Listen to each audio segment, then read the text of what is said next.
Precisamos falar sobre política e precisamos falar sobre time. No caso dos dois, vamos ter mudança. Roda a vinheta.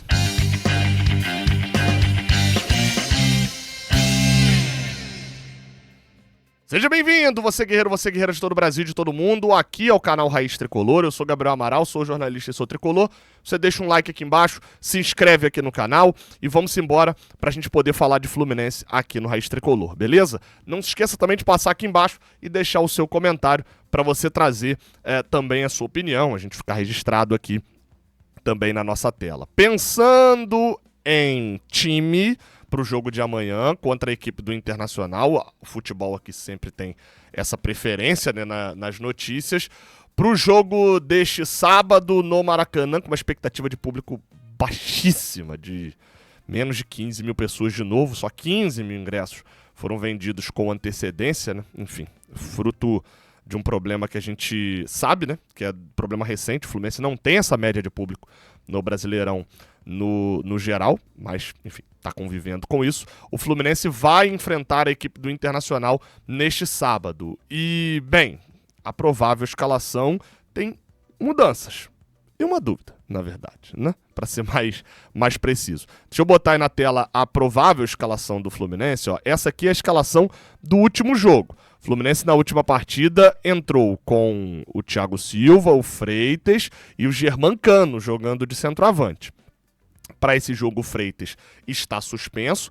A substituição, a mudança que o Zubeldia vai fazer é a entrada do Ignacio. E eu acho que isso muda muito além do que a gente espera, tá? E vou colocar aqui 2 pontos que para mim são cruciais. Primeiro, o fato do Ignacio não ser canhoto, do Freitas ser, muda a forma como você joga. Parece bobeira, mas não é. Os lançamentos do Freitas em profundidade na ponta direita, na paralela na ponta esquerda, eles mudam completamente. Imagine só, uma bola que o Freitas lança daqui, ela vem fazendo curva para dentro. Tem como ele lançar reto? Tem, mas o padrão é que a bola, né, faça uma curva interna. Quem jogou futebol sabe disso. Então o Serna tá mais acostumado a correr por dentro. Tô dando só um exemplo, tá? Mas é só o exemplo do fato de ser canhoto, mas você pode ir para vários outros exemplos. É fato que a zaga do Fluminense não vem sendo o setor que mais nos agrada, assim, disparado, mas eu tô curioso para ver o Ignacio jogando ao lado do Thiago Silva, porque eu, por exemplo, acho que até agora a temporada do Ignacio não é tão boa, tá? Acho que a temporada do Ignacio não tá sendo tão boa assim, não. Porém, acho que faz parte da gente valorizar que o Freitas está tendo muito mais oportunidade de jogar ao lado do Thiago Silva, que a gente sabe que melhora qualquer jogador, do que o Ignacio. Então vamos ver como é que vai ser. Às vezes a temporada do Ignacio não é tão boa, mas jogando ao lado do Thiago Silva ele vai jogar mais do que o Freitas. Estou aberto a mudanças, tá? Nesse caso. Samuel Xavier, Thiago Silva, Ignacio, René, Martinelli, Hércules e Lúcio Acosta. Kevin Serna e Canóbio mantidos de titulares? Creio eu que sim, tá? Acho que no resto do time não deve haver mudanças, à exceção da centroavância, eu vou falar já já. Não deve haver mudanças. O Lúcio Acosta fez uma partida muito ruim contra o Vasco, mas a pergunta é, quem não fez uma partida muito ruim contra o Vasco, né? As outras opções, pensando ali também, seria talvez um retorno do Nonato, já foi visto treinando no campo nessa semana. Seriam, de repente, talvez um retorno do Paulo Henrique Ganso, né? Que já está perto ali do retorno. Saiu matéria essa semana, inclusive, lá no GE. Globo, dizendo que, no caso do Ganso, que já está fora há mais de um mês, né? Já são 40 dias que o Paulo Henrique Ganso está fora, tá, por conta de uma lesão grau 2 na panturrilha, e ele ainda nem ficou à disposição para o jogo, então, para os jogos até agora.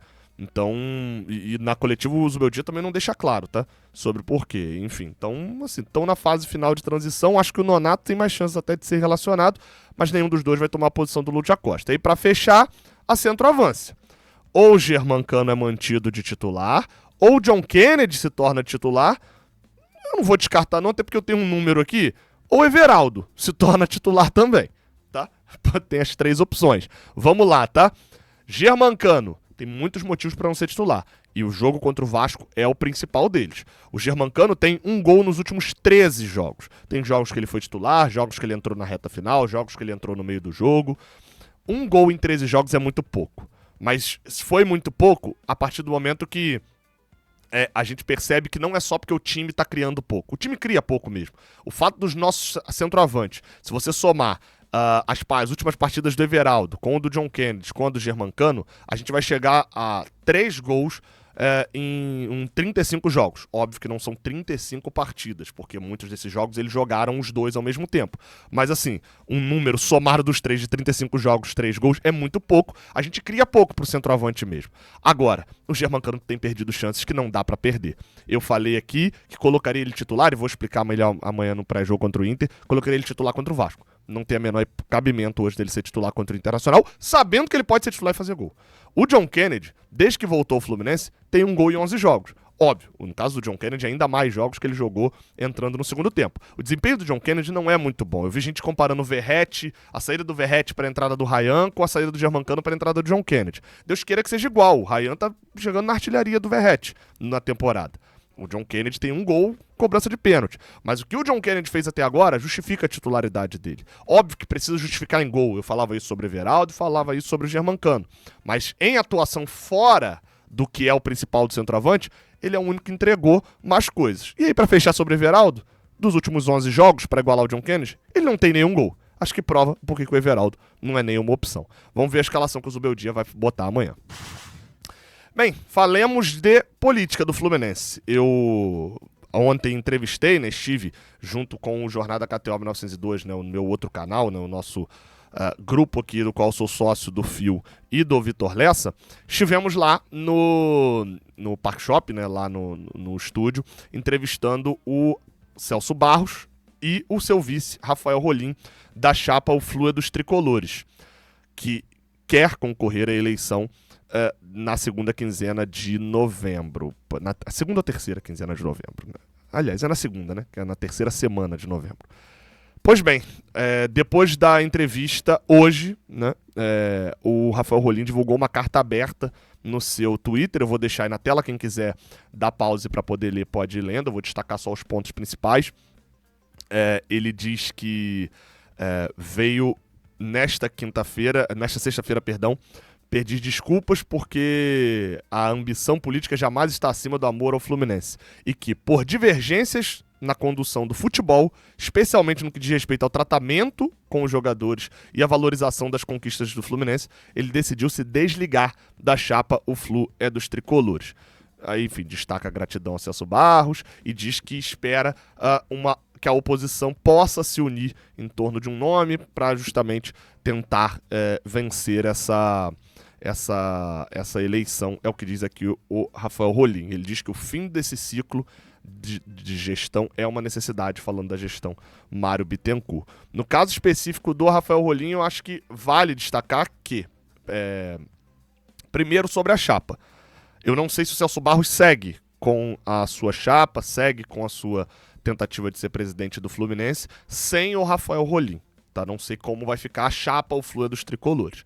Especificamente sobre a situação do Rafael Rolim, há a expectativa de saber se ele vai continuar. Ele falou bastante ontem na reta final sobre a questão de uma união de chapas, falou agora de novo. Enfim, a gente sabe que historicamente o Fluminense não teria 4 chapas de oposição, né? Teriam dificuldade de conseguir as assinaturas dos sócios e tal para concorrer.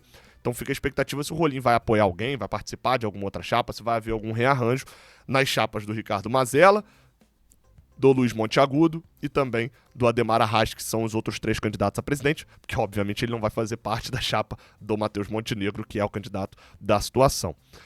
Sobre a entrevista, cara, eu evitei repercutir ela aqui no meu canal, mas eu recomendo muito que você vá lá ver. E por que eu evitei repercutir aqui? Porque eu acho muito ruim eu comentar uma entrevista que eu mesmo fiz.